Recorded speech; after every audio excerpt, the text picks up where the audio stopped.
Welcome. Today, we are going to crack the code on a core principle of mathematics, one that gives every number its own unique fingerprint. It's called the fundamental theorem of arithmetic. And trust me, mastering this is an absolute key to acing your exams. So here's our game plan. First, we're going to look at what I call the DNA of numbers. Then we'll get to the theorem itself, see how to actually use it, apply it to solve some of those tricky proof questions, and finally lock in a strategy so you can get maximum marks. Let's kick things off with a little puzzle. We all know that 2 times 2 times 2 times 3 equals 24, right? But could you use a different mix of prime numbers to get to 24? Maybe a 2 and a couple of 3s and something else. Think about that for a second. The answer to that question is literally the key to this entire topic. To get that answer, we've got to start with the absolute basics, the building blocks of every number out there. This is all about primes and composites. Okay, think of numbers falling into two big categories. On one side, you have your prime numbers. These are like the atoms of math. They can only be divided by 1 and themselves. And on the other side, you've got composite numbers. These are the molecules, basically built by multiplying those prime atoms together. So we've got our atoms and our molecules. Now let's look at the master rule, the instruction manual that tells us exactly how they fit together. This is the heart of what we're talking about today. The process of breaking a big composite number down into its prime atoms is called prime factorization. Look at 140. The method is really straightforward. You just start dividing by the smallest prime you can, which is 2. Keep doing that until you can't anymore, then move to the next prime, and you just keep going until you're left with a chain of only prime numbers. And that simple process brings us right here, to the theorem itself, the fundamental theorem of arithmetic. It makes two huge promises. One, that every composite number can be broken down into a product of primes. And two, and this is the important part, that product is totally unique. This idea of uniqueness is everything. It's the whole point. So remember our puzzle about the number 24? The answer is a big, fat no. There is no other prime recipe. Only 3 2s and 1 3 will ever make 24. Same for 210. You can write it as 3 times 7 times 2 times 5, whatever. You can shuffle the order, but the ingredients, the DNA, is fixed.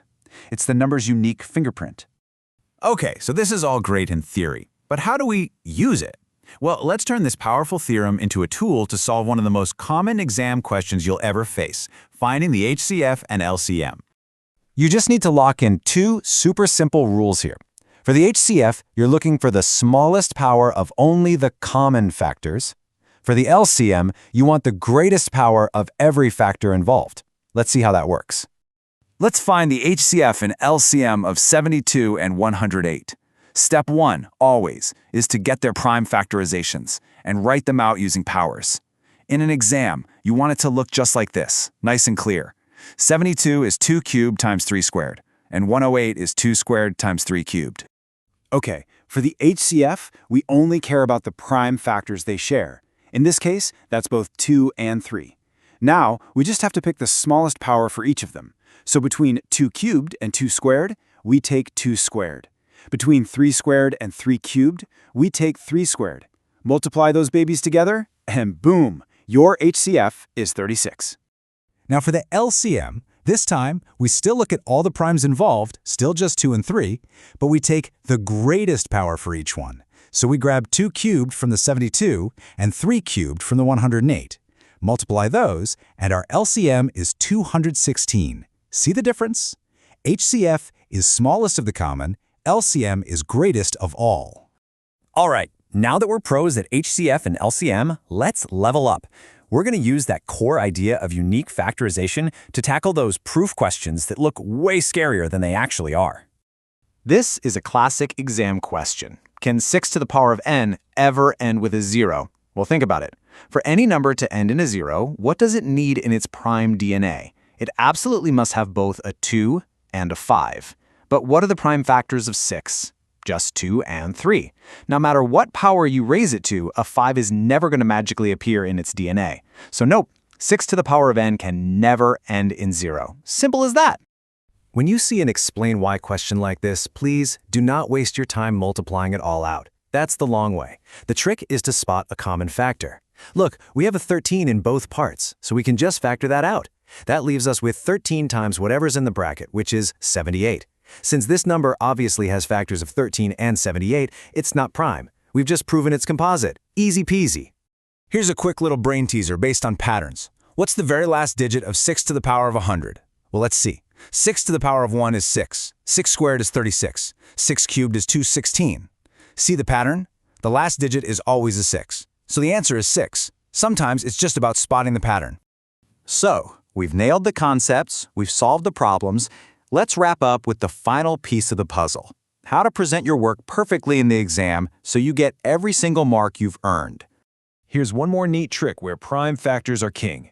Decimals. If you have a fraction, just look at the prime factors of the denominator, the bottom number. If that denominator's DNA is made only of 2s and 5s, the decimal will eventually stop. It'll terminate. But the second you see any other prime in there, like a 3 or a 7, you know it's going to go on forever as a repeating decimal. Now listen up. Getting the right answer is only half the battle in an exam. You have to prove you know what you're doing. So show your work clearly. Use that power notation. Put a nice box around your final HCF and LCM answers. And for those proof questions, write out your reasoning step by step. Don't give them any reason to take marks away. Look, the fundamental theorem of arithmetic isn't just some random rule you have to memorize. It's the key that unlocks the very structure of numbers. You now have the code. Keep practicing these methods, make your answers clear, and you will absolutely master this for your exams. Good luck!